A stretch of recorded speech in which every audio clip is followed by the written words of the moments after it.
Bonjour les gens, nous sommes le samedi 13 mai 2023. Et allez, on va faire un petit tour du jardin et voir comment tout ça a évolué malgré les intempéries incessantes. Mais bon, j'ai essayé de gérer un peu ça correctement. Donc j'ai régulièrement travaillé mon terrain et ça n'a pas eu le temps d'être vraiment de la gadoue. Allez, on regarde tout ça. Bon, j'espère que je filme bien parce que j'ai le soleil dans la tronche, c'est pas facile. Alors, voilà, une première rangée de salades. Il y a un peu de bêtes, mais ça a été bien bouffé, j'en reparlerai. Des romaines, des premières vraiment belles salades. Ce sont les salades de Jaco et Lily. Il m'avait donné des semences il y a 4-5 ans. Et tous les ans, j'ai reproduit. J'ai toujours laissé au moins 2 salades monter en semences. Et c'est vraiment des belles grosses salades. Donc vous voyez un petit peu mon montage parce que malheureusement vous allez voir, hein, il y a beaucoup de choses qui sont totalement couvertes. J'ai des pigeons qui me bouffent tout, hein. Alors ici on a 3 rangs de pommes de terre. Je les ai butées 2 fois et aujourd'hui j'ai mis de l'herbe. Et maintenant je vais continuer à apporter de l'herbe, du compost ou voilà, du broyat pour continuer à faire une butte assez grande. Ici j'ai une rangée d'ail. Et tout dans le fond là-bas, il y a des échalions. Il y en a un là. En fait, les échalions, ce sont des échalions que j'ai cultivés l'an dernier. Et j'en ai mis quelques-uns pour essayer de voir s'ils peuvent monter en semences. Comme ça, ben, on économise encore ça, hein. Alors ici, c'est encore... toutes mes rangées, ce sont des rangées de mélange. Alors par exemple, ici, on a de la salade, la romaine, etc. Et encore une fois, pour mes copains les pigeons, là on a 2 rangs de haricots et un rang de petits pois. J'ai mis tout en un cette année, comme ça il n'y a pas de truc à monter. Et voilà, j'ai mis un filet en attendant parce que je vais vous montrer. Ici je viens de passer le motoculteur, une belle consoude là au milieu. Voilà, vous voyez beaucoup de choses mangées, carrément tirées. Ça ce sont des échalions que j'ai semés et que j'ai repiqués. Regardez, vous voyez, hein, c'est beaucoup mangé, hein.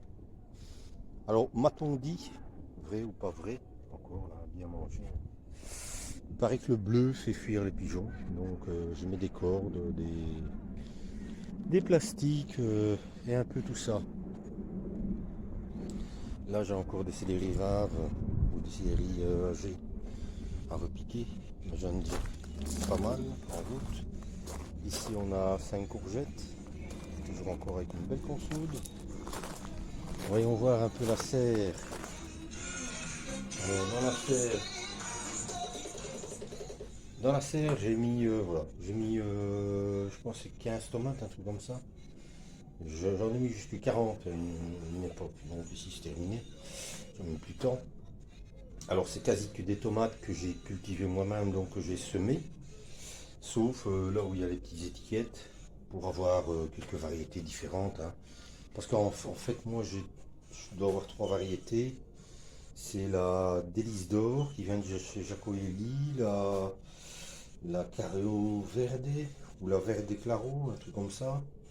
Et alors moi, la variété que j'ai fait de moi, c'est la Marmande. Et ben, j'ai acheté quelques tomates. Voilà, ici c'est une F1. Là-bas, c'est une beefsteak, on verra. Ça, c'est encore des salades de Jaco et Lily.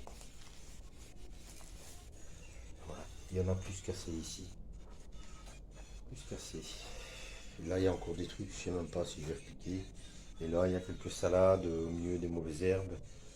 De la 4 saisons, de la romaine. Là, c'est encore des poivrons. Là c'est décidément la roquette, c'est pas facile pour moi. Là, ce sont donc des poivrons. En fait, c'était des poivrons qui pourrissaient dans mon frigo. J'ai récupéré les graines et puis voilà. Alors ici, j'ai fait une petite structure. Pourquoi? Ben, parce m'embêtait là-bas. Donc je me suis dit, je vais essayer de m'en servir. J'ai mis 2, 4, 6 tomates ici en longueur. Et il y en a encore 2 ou 3 ou 4 à gauche et à droite. Et j'ai mis tout ce qui est concombre, potimarron, butternut pour que ça grimpe sur la structure. Donc ça c'est une tomate par exemple que j'ai repiquée aujourd'hui. Et voilà, encore une belle consoude. Et là-bas, devant ma serre, j'ai 2 bidons de purin d'ortie. Mais il n'y a pas que de l'ortie. Il n'y a pas que de l'ortie. J'ai mis un peu de consoude, j'ai mis un peu de tanésie, j'ai mis un peu de pissenlit, un beau pied de rhubarbe. Là, c'est encore une place que je dois travailler, comme là où il y a les consoudes. Alors ici, encore une fois, ben voilà, j'ai dû couvrir, sinon les pigeons mangeaient tout. 3 rangs de pommes de terre. Je dois encore terminer 2 rangs ici à mettre de l'herbe, ce sera pour demain. Vous allez voir, chez moi, il y a beaucoup de salades. Hein. Des grands consommateurs de salades, encore des salades. Il y a de... Alors là, c'est ma grande misère, hein, comme tous les ans, c'est les carottes. Ben voilà, elles commencent à sortir, mais ici, on a un rang de radis. Cette année, j'ai mis les carottes en ruban, en espérant que. Mais c'est une autre paire de manches. Alors ici, par contre, on a des bêtes, des salades. On a aussi normalement du fenouil, on a des betteraves. Et j'ai vraiment des cannes de sucre, je ne sais pas si je l'ai dit. J'ai vraiment tout mélangé, quoi. Là, il y a encore des bêtes, là vous voyez des betteraves et il y a aussi des fenouils. Ici un rang de poireaux, hein, on les voit. Il faut voir que c'est les amandes.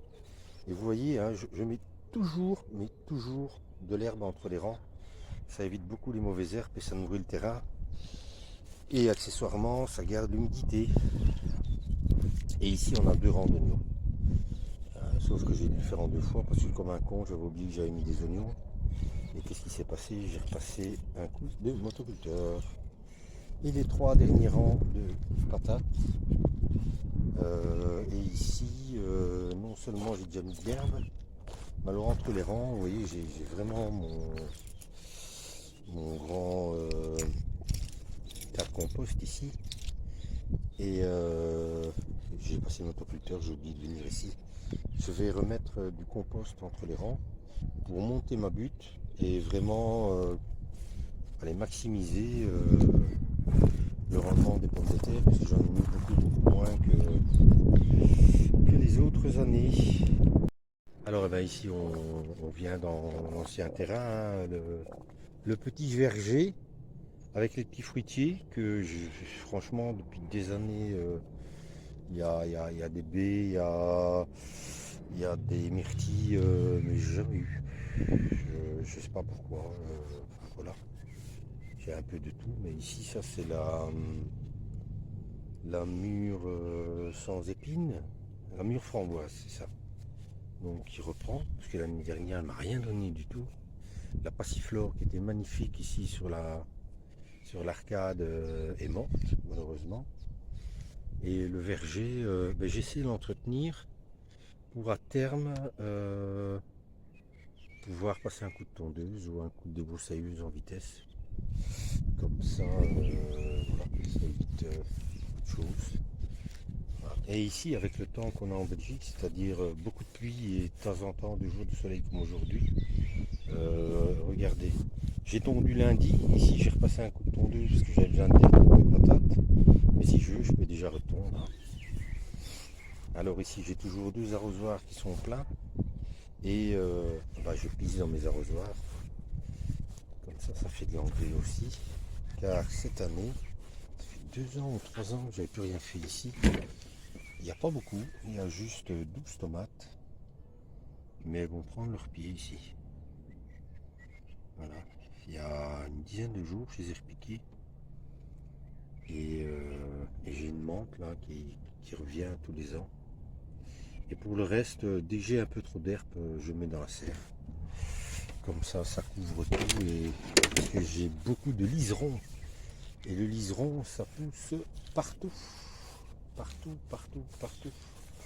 Donc au plus tu couvres, au plus tu vas empêcher le liseron de s'installer et de te faire chier, quoi. Ça c'est un tilleul, mais je l'ai laissé pousser comme un trou de balle. Donc il n'est pas bien taillé, il pousse pas bien. Si c'est comment dire du poivre, un poivrier de Séchouan. Là c'est un prunier, mais tous les ans. Pourtant on n'a pas eu de gelée cette année. Ah, il y a quelques fruits. Je vois quelques fruits ici. J'aurais peut-être enfin des prunes cette année, j'en sais rien. Ça c'est un pommier. Là j'ai nettoyé tout, parce qu'à la commune ils ont bien nettoyé, donc j'essaie aussi d'entretenir toute la zone ici pour que ça reste propre. Ça c'est un poirier. Et j'ai des poires, ça c'est magnifique. Poire calebasse. Voilà. J'avais fait ça pour maman parce qu'elle se souvenait de la poire qu'elle mangeait quand elle était petite. Ça je pense c'est encore un prunier, ça c'est encore un poirier. Là on a encore un poivrier de Séchouan. Et ici on a deux figuiers, un ici et un là-bas.